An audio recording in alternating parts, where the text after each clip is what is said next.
10월 19일 목요일 오늘을 여는 말씀 함께 나누겠습니다. 사도신경으로 신앙 고백 드리겠습니다. 나는 전능하신 아버지 하나님 천지의 창조주를 믿습니다. 나는 그의 유일하신 아들 우리 주 예수 그리스도를 믿습니다.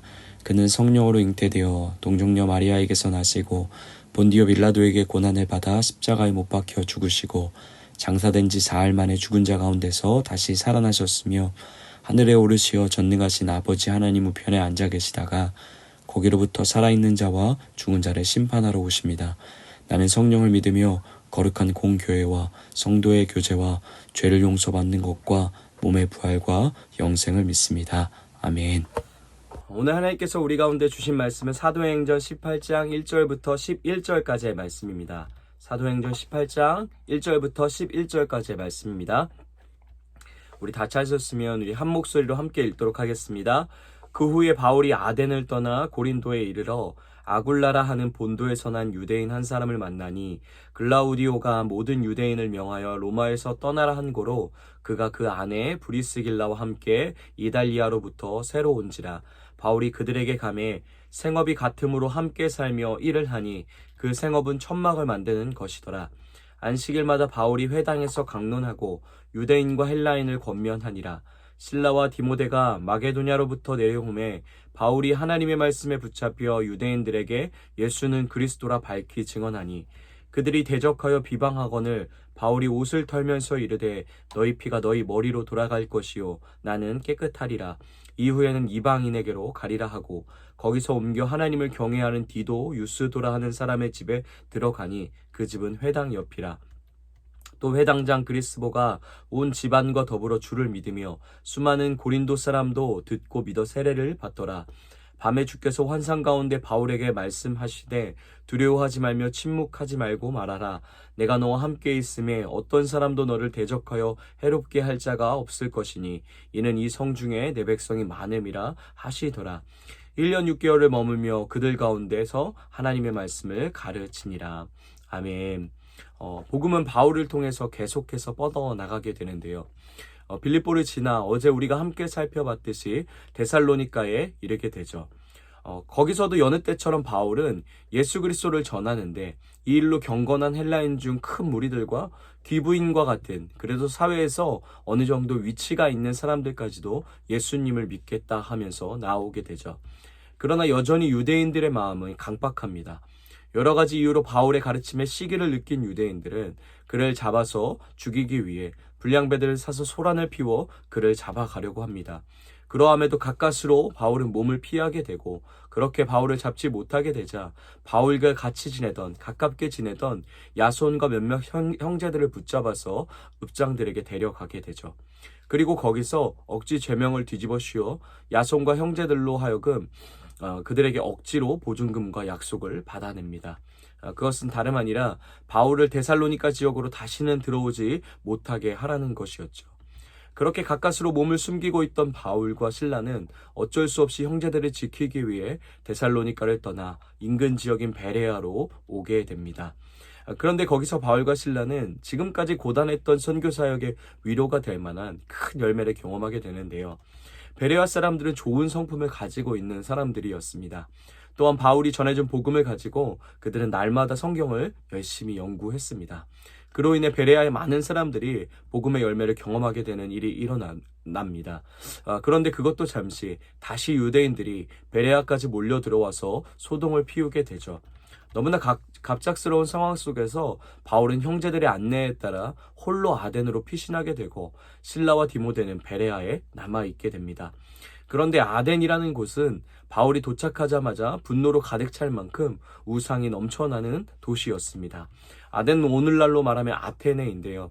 그 지역은 오늘날처럼 철학과 변론의 중심지였는데 거기서 바울은 많은 사람들, 특별히 학파들과 신학 논쟁을 벌이게 됩니다.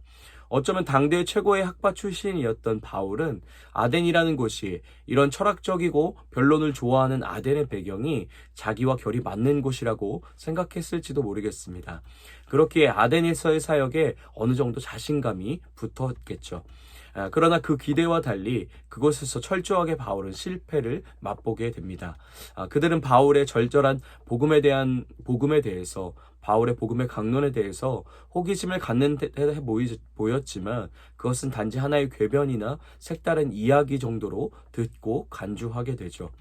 물론 그 가운데도 작은 열매들은 있었습니다. 그러나 바울은 무엇인가 허탈함과 허망함, 그리고 어쩌면 뼈아픈 실패감을 느낀 채 그렇게 씁쓸하게 아덴을 떠나오게 되죠. 오늘 우리가 읽었던 말씀 18장 1절 말씀 우리 다시 한번 읽어보도록 하겠습니다. 그 후에 바울이 아덴을 떠나 고린도에 이르러 아멘. 오늘 우리가 읽은 18장은 위에서 설명한 새 마게도니아 지역의 사역에서 쫓겨난 바울이 고린도 지역으로 오게 되면서부터 시작된 이야기입니다. 이런 아덴에서 거절당하고 고린도에 도착한 바울의 마음과 상태는 어떠했을까요? 아마도 지금 바울은 아덴에서의 아픔을 고스란히 간직한 채 아직 마음과 몸을 추스리지 못한 그런 상태였을 겁니다. 그런 고린도에 처음 도착했을 때의 바울의 마음을 고린도전서 2장 3절이 잘 보여주고 있는데요. 거기서 바울은 이렇게 자신의 감정을, 고린도에 처음 도착한 자신의 마음을 이렇게 표현하고 있습니다. 쉬운 성경으로 제가 읽어드리도록 하겠습니다. 고린도전서 2장 3절입니다. 사실 내가 여러분에게 처음 갔을 때 나는 약하여졌고 두려웠으며 몹시 떨었습니다. 아멘. 바울은 지금 몸과 마음이 몹시 약해져 있는, 뭔지 모를 두려움 속에 사로잡힌 채 고린도에 오게 된 것이죠. 그런데 엎친 데 덮친 격으로 그가 도착한 고린도는 아덴만큼이나 죄로 가득 넘쳐나는 곳이었습니다. 모든 상업의 중심 연결점이었던 지역 탓에 고린도는 경제적으로나 문화적으로나 발전했고 그 발전만큼이나 도덕적으로 문란하고 타락과 방종이 넘쳐나는 곳이었기 때문이죠. 몸과 마음이 약해질 대로 약해진 바울의 상태, 거기에 복음을 전하기 결코 쉽지 않은 사역의 환경에 고린도, 어느 하나 쉽지 않은, 어쩌면 최악의 조건이라 할 수 있는 지금 상황 속에 하나님은 바울에게, 이런 상황에 놓여있는 바울에게 어떤 놀라운 은혜의 일들을 이루어 가실 수 있을까요? 오늘을 살아가는 우리도 자주 바울과 같은 약해짐과 상황이 주는 어려움 속에 직면하며 살아갑니다. 그 어려움은 바울과 동일하게 세상과 전혀 다른 믿음의 방식을 지키면서 만나는 어려움일 때도 있지만, 또 우리는 자주 평범한 일상 위를 걸어가면서도 약해지고 때로는 두려움과 상심에 쌓이게 되죠. 상황의 어려움 속에 좌절과 무력감을 자주 느낄 때가 많이 있습니다. 또한 뜻대로 되지 않는 나의 삶의 모습 속에서 실패감을 느낀 채 자신감을 잃어버린 의기소침한 상태에 놓여 있기도 합니다. 이와 같은 상실의 자리에 놓인 바울과 우리에게 하나님은 어떤 은혜를 통해 이러한 상실에서 채움으로, 하나님의 은혜의 풍성함으로 인도해 가실 수 있을까요? 그 하나님을 말씀을 통해 만날 수 있는 오늘 하루 되길 소망합니다. 그러면 말씀으로 돌아가서 우리 2절 3절 다시 한번 읽어보도록 하겠습니다. 2절 3절입니다. 아골라라 하는 본도에서 난 유대인 한 사람을 만나니 글라우디오가 모든 유대인을 명하여 로마에서 떠나라 한 고로 그가 그 아내 브리스길라와 함께 이달리아로부터 새로 온지라 바울이 그들에게로 가매. 3절입니다. 생업이 같음으로 함께 살며 일을 하니 그 생업은 천막을 만드는 것이더라. 아멘. 먼저 오늘 본문이 보여주는 상실의 자리에 있던 바울에게, 그리고 오늘날 우리에게 하나님은 공동체, 곧 만남의 축복을 통해서 은혜의 위로를 허락해 주십니다. 바울은 지금 홀로 고린도에 와 있습니다. 그에게는 디모데도 있고 신라도 있었지만 마게도냐 지역의 교회의 돌봄을 위해 신라와 디모데를 떠나보낸 상태였습니다. 그래서 그는 이 복음의 척박한탕 고린도에 남아있게 된 것이죠. 그곳에서 바울은 자신의 생활비와 사역비를 충당하기 위해 천막을 만드는 고된 일을 하며 하루하루를 살아가게 됩니다. 근데 그 과정에서 브리스길라와 아굴라라 하는 부부를 만나게 되는데요. 그들도 바울과 같은 동일한 어려움과 상실의 경험을 가지고 로마에서 쫓겨나 고린도로 온 사람들이었죠. 바울과 부부 모두 예수를 주로 고백하고 믿음을 지키고 신앙을 지키며 살아가면서 만나는 어려움과 아픔의 경험들을 동일하게 가지고 있던 사람들이었습니다. 바울은 그 부부와 일터에서만 같이 한 것이 아니라 삶의 모든 현장을 함께 살며 고린도에서의 생활을 이어가는데요. 이 과정에서 이 부부를 통해 바울은 하나님의 뜨거운 위로를 경험하게 되고 또한 자신감도 회복하게 됩니다. 또한 브리스길라와 아굴라 부부에게도 바울과 함께하며 그를 통해 듣게 된 복음으로 인해 부부의 신앙이 더 뿌리 깊고 견고하게 내려앉는 시간이 되었을 겁니다. 로마서 16장에 보면 바울은 브리스길라와 아굴라를 표현하기를 이 부부는 자기를 위해 생명도 아끼지 않는 사람들이었다라고 그에게 감사한다고 고백할 만큼 바울의 인생에 평생을 함께하며 하나님의 나라를 세워가는 귀한 동역자가 서로에게 된 것이죠. 그 관계의 힘으로 바울은 고된 천막 만드는 일을 평일에 감당하면서도 안식일이 되면 회당에 나가 또 치열한 사투의 현장을 감당하며 자기에게 맡겨진 사명을 포기하지 않고 살아가게 됩니다. 또한 우리 5절 함께 읽어보도록 하겠습니다. 실라와 디모데가 마게도냐로부터 내려오매 바울이 하나님의 말씀에 붙잡혀 유대인에게 예수는 그리스도라 밝히 증언하니. 아멘. 그토록 기다렸던 실라와 디모데를 드디어 바울이 만나게 되는데요. 그들을 통해 5절에 표현하기를 바울이 하나님의 말씀에 붙잡혀 온전히 말씀에 붙들려 자기에게 맡겨진 일들을 전심으로 감당했다라고 말씀은 말해주고 있습니다. 물론 실라와 디모데가 가져다준 교회들의 헌금이 바울이 일을 하지 않고 오로지 전도에 매진할 수 있도록 그의 상황의 여건을 좋게 열어주었기에 말씀 전하는 일에 전념할 수 있었을 겁니다. 그러나 무엇보다 그들과의 만남으로부터 오는 위로와 감격, 그리고 고되고 힘든 길이지만 함께 걸어가는 사람들의 온기가 바울에게 다시 한번 힘을 내어 힘껏 하나님이 맡겨주신 복음 전도의 자기의 사명을, 자기의 역할을 감당할 수 있게 한 것이죠. 우리 사랑하는 에바다 공동체 여러분, 분명한 건 바울 시대뿐만 아니라 오늘 이 시대도 믿음을 가지고 신앙의 길을 택하며 살아가는 것이 결코 쉽지 않은 시대입니다. 또 여전히 죄로 얼룩진 세상 속에서 우리는 끊임없이 슬픔과 상실과 좌절을 맛보며 살아가는 것을 피해갈 수 없는 인생입니다. 그런 우리의 삶 속에 하나님은 끊임없이 위로와 소망을 전해주시는데 그 은혜의 통로 중 하나가 바로 내 옆에 있는 공동체인 것이죠. 우리의 가족, 일터에서 함께하는 동료들, 그리고 교회 공동체, 이 모든 관계는 하나님의 은혜로 우리 가운데 허락해 주신 선물입니다. 이 관계는 우연이 아니라 하나님의 위대한 복음의 역사 안에서 바울과 브리스길라와 아굴라 부부가 만나게 된 것처럼, 바울과 실라와 디모데가 한 공동체가 된 것처럼 하나님께서 태초부터 준비하시고 계획하신 여호와 이레로 허락된 은혜의 만남인 것이죠. 그 관계 안에서 하나님은 상실로 가득한 세상 안에서도, 좌절과 어려움으로 가득한 내 삶의 현장 속에서도 하나님의 나라를 우리로 하여금 맛볼 수 있도록 하십니다. 여러분은 여러분 옆에 있는 지체들을 어떤 눈으로 바라보고 계신가요? 오늘 하루를 살아가며 나에게 허락해 주신 관계들을 이런 은혜의 선물의 시선으로 바라보고 하나님께 감사할 수 있는 우리 에바다 공동체가 되길 원합니다. 또한 그뿐 아니라 하나님께 감사할 뿐만 아니라 작은 것이라도 함께하는 가족과 동료들, 신앙 공동체들, 또 오늘 하루 만나게 되는 사람들에게 따뜻한 감사를 실제로 여러분들의 미소와 친절한 언어로 표현해 줄 수 있는 하루가 되길 소망합니다. 또 한 가지 오늘 말씀이 보여주는 것은 상실로 가득한 바울과 우리의 삶을 체험으로 인도해 가시는 하나님의 은혜의 통로는 다름 아니라 하나님의 약속과 말씀임을 선언하고 있습니다. 공동체를 통해 새 힘을 얻은 바울은 힘껏 복음을 다시 외칩니다. 그러나 여전히 동족인 유대교 사람들은 조롱과 박해로 반응하며 복음을 거부하게 되죠. 그러나 그 가운데도 하나님이 허락해 주시는 열매들이 있었습니다. 죄로 찌들었던 많은 고린도인들이 하나님의 복음을 듣고 회개하며 나오게 되고, 또한 유대인 중에서도 지도자급이었던 회당장 그리스보가 예수님을 믿게 되는 놀라운 열매들을 하나님이 허락해 주십니다.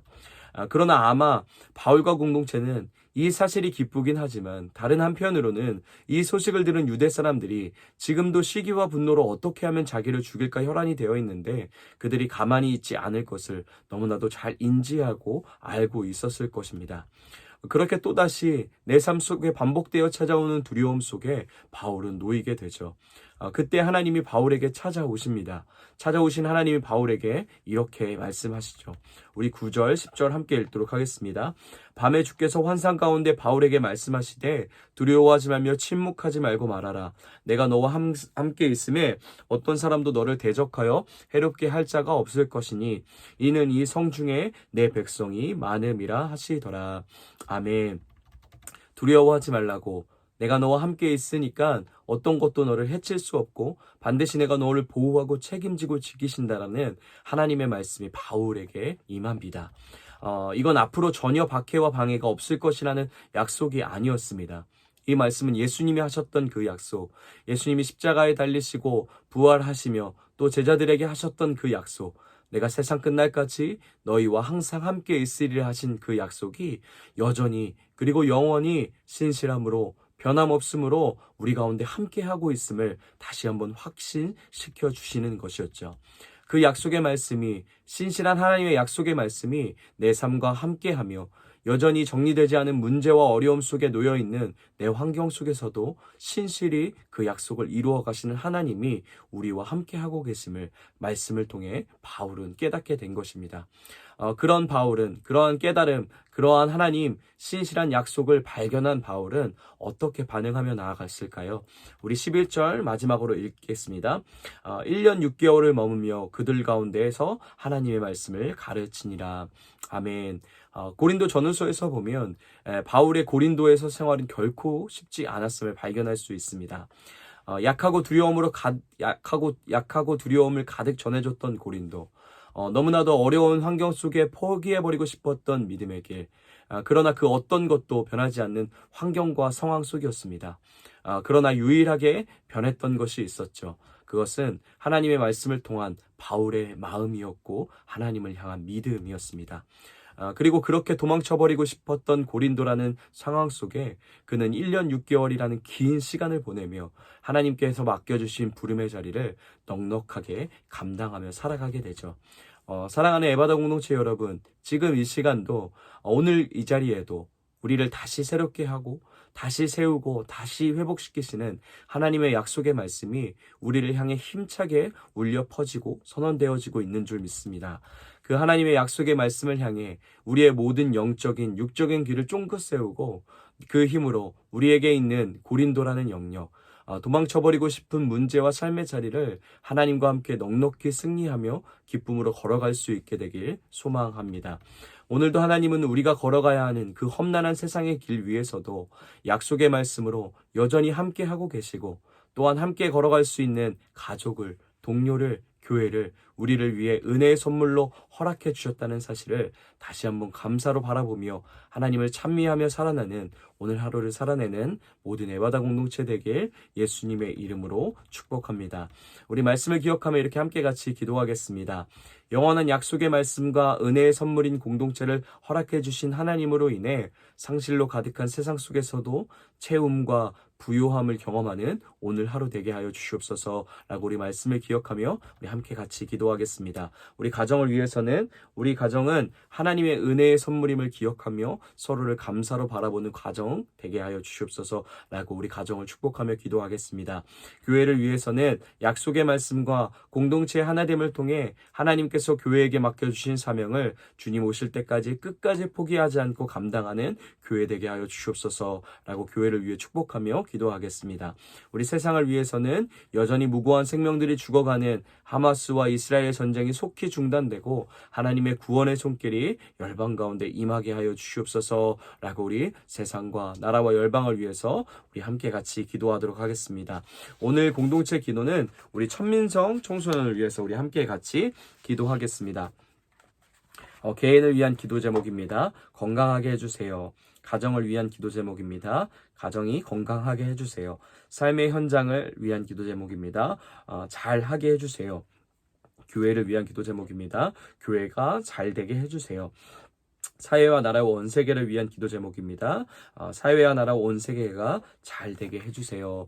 라는 기도 제목을 가지고 있는데 우리 민성이를 위해서 청소년의 시기를 보내고 있는 민성이가 그 청소년의 시기에 내가 어디로부터 왔고 하나님이 나를 무엇 때문에 부르셨고 나는 무엇을 위해 창조되었는지를 교회 안에서 또 여러 민성이가 거하는 모든 곳 안에서 마음껏 느끼며 경험하며 그렇게 하나님 안에서 잘 자라는 청소년 될 수 있도록 우리 민성이를 위해서 마음껏 축복하면서 우리 함께 같이 기도하도록 하겠습니다. 또 우리 고3인 우리 민찬이, 민우 또 우리 원기를 위해서도 계속해서 그들의 삶에 하나님이 함께 해달라고 이 시기를 기도하며 하나님과 함께 기쁨으로 감당할 수 있는 그런 고3 청소년들 될 수 있게 허락해달라고 우리 같이 계속해서 우리 고3 청소년들을 위해서 기도하도록 하겠습니다. 또 각자에게 주신 기도 제목, 또 우리 옆에 있는 지체들의 기도 제목을 아는 것들을 또 우리 교회와 또 열방을 위한 기도 제목을 가지고 하나님 앞에 전심으로 기도하신 후에 각자의 자리에서 주기도문으로 모든 예배 마치도록 하겠습니다.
네.